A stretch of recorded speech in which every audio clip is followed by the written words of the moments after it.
រឿងស្រីខ្ងោកមាស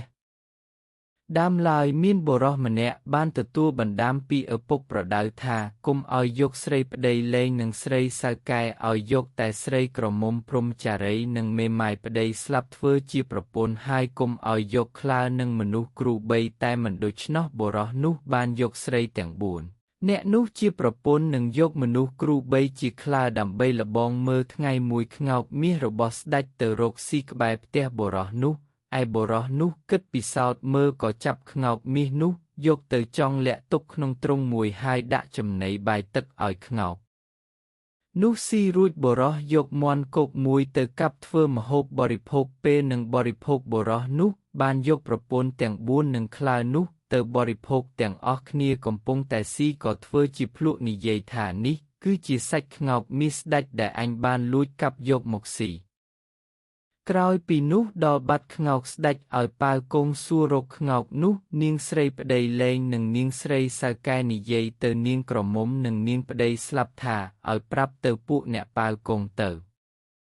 ថាប្តីយើងបានលួចកាប់ខ្ងោករបស់ស្ដេចយកសាច់ស៊ីគុំទៅជួយបិទបាំងធ្វើឲ្យវាងាប់ទៅចុះព្រោះវាធ្វើបាបវាជាយើងខ្លាំងណាស់ស្រីក្រមុំនិងស្រីប្តីស្លាប់អង្វរទៅវិញថាគុំធ្វើបាបប្តីរបស់ខ្លួនដូច្នោះមិនល្អទេស្រីសៅកែនឹងស្រីប្តីលែងថាទោះបីនាងមិនចូលគំនិតនឹងយើងក៏គង់តែយើងប្តឹងអ្នកប៉ាវគង់ដែរថាហើយស្រីទាំង2នាក់នោះប្តឹងអ្នកប៉ាវគង់តាមដំណើរថាប្តីខ្លួនលួចខ្ងោកស្ដេចយកសាច់ស៊ីគ្រាន់តែយីដូច្នោះភ្លាមពួកអ្នកប៉ាវគង់ក៏ចាប់យកបុរសនោះទៅថ្វាយស្ដេចទូលតាមដំណើរស្ដេចឲ្យនាំបុរសនោះទៅពិឃាតលុះទៅដល់មាត់ទ្វារវាំងអ្នកចាំទ្វារពុំព្រមបើកទ្វារសួរថាអ្នកនាំមនុស្សទោសនេះមកតើបានជំនុំជម្រះហើយឬនៅហើយបាននិយាយរឿងមួយប្រាប់អ្នកនាំថាកាលនោះមានសេដ្ឋីម្នាក់ចិញ្ចឹមឆ្កែ500វេលាយប់មួយមានចៅជីកុំងចូលទៅលួចយកទ្រព្យសម្បត្តិរបស់សេដ្ឋីនោះហើយចូលទៅក្នុងគុំងវិញទាំងអស់ឆ្កែរបស់សេដ្ឋីដឹងបាននាំគ្នាវាទៅខំចោលក្នុងគុំងនោះស្លាប់ទាំងអស់លុះព្រឹកឡើងមហាសេដ្ឋីឃើញបាត់ទ្រព្យសម្បត្តិដូច្នោះនឹកខឹងនឹងឆ្កែថាមិនចេះចាំរបស់ក៏ឲ្យគេសម្លាប់ឆ្កែទាំងនោះចោលអស់ទៅលុះធំអសោចខ្មោចចោលឡើងទៅមើលឃើញចោលស្លាប់ដូច្នោះក៏នឹកស្ដាយក្រោយ